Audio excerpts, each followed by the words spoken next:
Bagong pumapatok at pinipilahan na baga ng baboy sa Carriedo.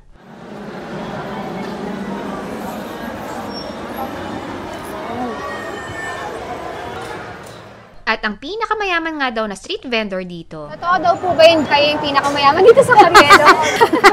Kaya naman tara, tikman natin tong baga ng mama mo na since 2022 pa nakapwesto dito. Mura, 20 pesos lang at may pinakamalaking cut ng baga. Baga ng mama mo. Yes.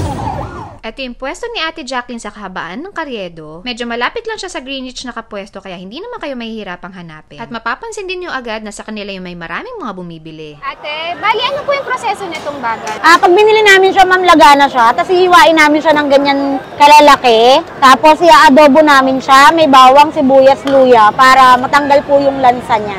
Tapos may asukal din para manamis-namis siya. Okay. Paano na po kayo katagal dito sa pwesto? Nung 2022, nung start kong itinda tong baga. Tapos binalik ko lang ulit siya last month. Last month binalik ko ulit siya. Ano po yung tinda nyo bago po kayo nagbalik dito sa Yung hotdog sandwich ko. Okay. Sa inyo rin po itong tabi? Yan, hotdog sandwich yan. Okay. Galing. Yan, 2011 pa yan. Hindi pa uso ang overload. May hotdog sandwich na ako. Kayo po pala yung nagsimula dito? Yes, ako ang number 1. Ano to, baga ng baka or ba? Baboy po. Magkano po isang order sa inyo? May 20 pesos tayo, may 50, tapos sa styro 100 pesos.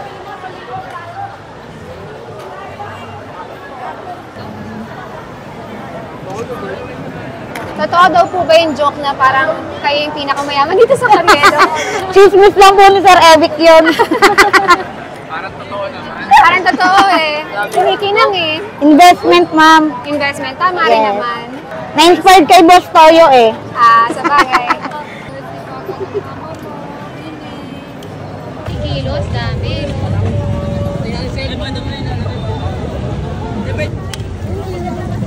Shoutout daw kay Catherine Balansang.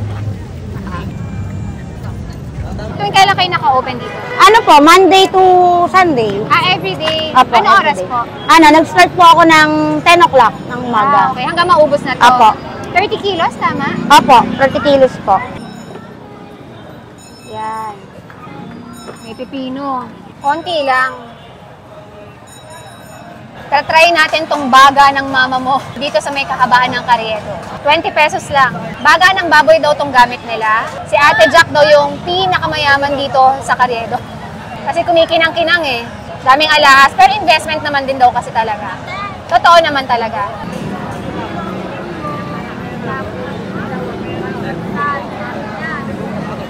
Laglag pa. Ayan, sarap. Masarap. Manamis-namis, ang lambot, sobrang lambot. Tapos walang lansa. Ang galing. Walang lansa. Tsaka maganda doon, ang lalaki ng cut nila. Yan. Ay, wow, ang laki. Let's go.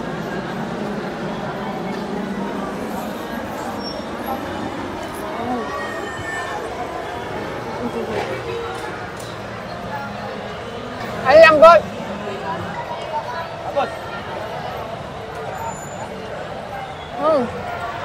Kahit yung suka, panalo. Ang sarap. 20 pesos lang. Tapos may kasama pang pipino tsaka sibuyas ng suka. Ang sarap. Bagay na bagay. So, ito yung 20 nila. Ito naman yung 50 pesos. Dami rin, oh. Kung medyo malakas ka kumain. Sakto lang tayo.